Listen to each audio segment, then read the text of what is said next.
மாண்புமிகு முதல்வர் அவர்கள் என்ன பண்ணிட்டு இருக்காரு?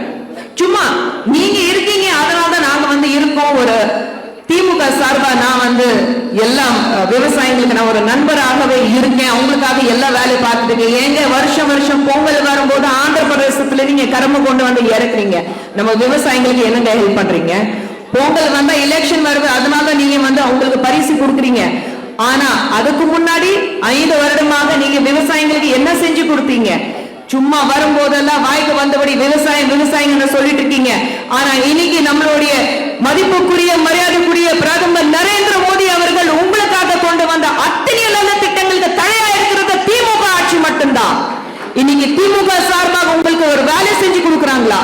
இத்தனை நல்ல திட்டங்கள் இப்ப பார்க்கும்போது எல்லா நல்ல திட்டங்கள் பார்க்கும்போது உங்களுக்கு பிரதமர் அவ்வளவு நல்ல திட்டங்கள் கொண்டு வரும்போது திமுக சார்பாக ஒரு நல்ல திட்டங்கள் உங்க கண்ணுக்கு வரதில்லை. உங்களுக்கு எந்த உதவி பண்றதில்லை.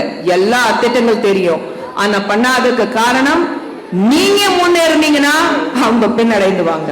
விவசாயி என்னைக்கு முன்னேறினாலும் அன்னைக்கு நான் இங்க பணம் சம்பாதிக்கிறதுக்காக மட்டும்தான் நான் இருக்கேன் தவிர மக்களுக்கு சேவை செய்யறதுக்காக நான் வரல சொல்லிக்கிட்டு நீங்க முன்னேறினீங்கன்னா என்னால பணம் சம்பாதிக்க முடியாதுன்னா நம்ம விவசாயிகள் இன்னைக்கு கஷ்டப்பட்டு இருக்காங்க.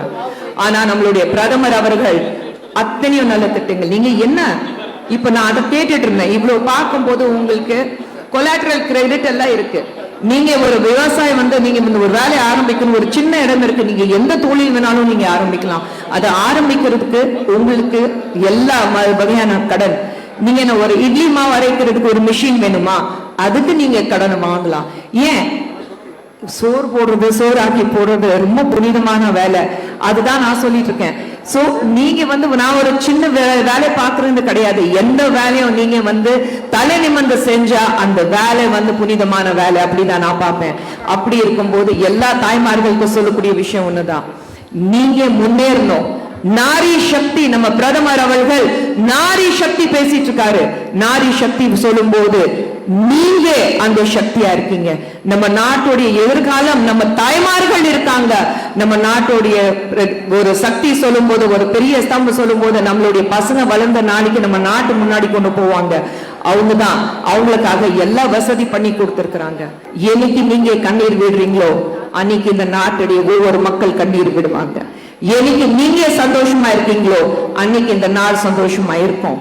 உங்களுடைய சக்தி, உங்களுடைய பலம் எல்லாமே உங்களை நம்பிதான் நம்ம நாடே இருக்கு. உங்களை நம்பிதான் நம்ம நாட்டுல வாழ்ற ஒவ்வொரு மக்கள் இருக்காங்க. எப்படி நம்மளுடைய எல்லையில நம்மளுடைய பசங்க எல்லா ஆர்ம்டு போர்சஸ்ல இருக்கிறவங்க எல்லாம் நம்மளை பார்த்துட்டு இருக்காங்க, நம்மளை பாதுகாக்கிறாங்களோ அதே மாதிரி நீங்க விவசாயிங்க சொல்லும் போது நீங்க எங்களை பாதுகாக்கிறீங்க.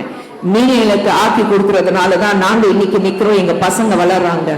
நீங்க இல்லைன்னா நாங்க இல்ல, நீங்க இல்லைன்னா இந்த மனிதன்மை இல்ல, நீங்க இல்லைன்னா இந்த நாடே இல்ல. அது மட்டும் மனசுல வச்சுக்கோங்க. உங்களாலதான் நம்ம நாடே இருக்கு, உங்களாலதான் நம்ம நாட்டுடைய முன்னேற்றம் பாக்குறோம். உங்களை நம்பி இந்த நாடு இருக்கு. உங்க மேல அவ்வளவு அக்கறை இருக்கிறதுனால நம்மளோட பிரதமர் நரேந்திர மோடி அவர்கள் எத்தனையோ ஸ்கீம்ஸ், எத்தனையோ பாலிசிஸ் கொண்டு வந்திருக்காங்க. எல்லாமே உங்களுக்காக, உங்களுடைய முன்னேற்றத்துக்காக, உங்களை பாதுகாக்கிறதுக்காக. இனிமே எந்த ஒரு தாய், எந்த ஒரு விவசாயி நம்ம வீட்டுடைய பத்திரத்தை வச்சுட்டு லோன் வாங்க கூடாது.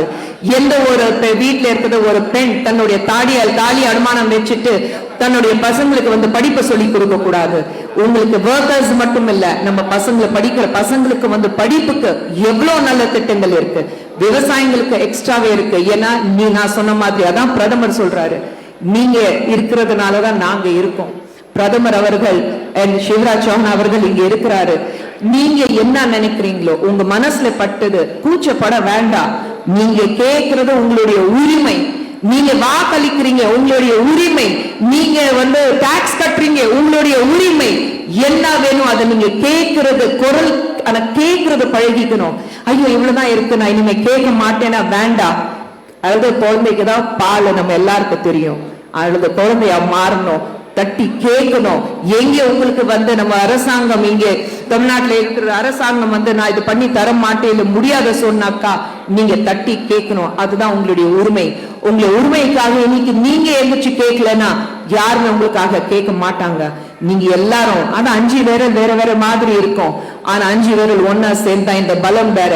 இந்த பலம் தான் நம்மளுடைய பலம், உங்க பலம், ஏன் பலம், நம்ம எல்லாருடைய பலம். சோ இந்த பலத்துல தான் நீங்க இருக்கீங்க.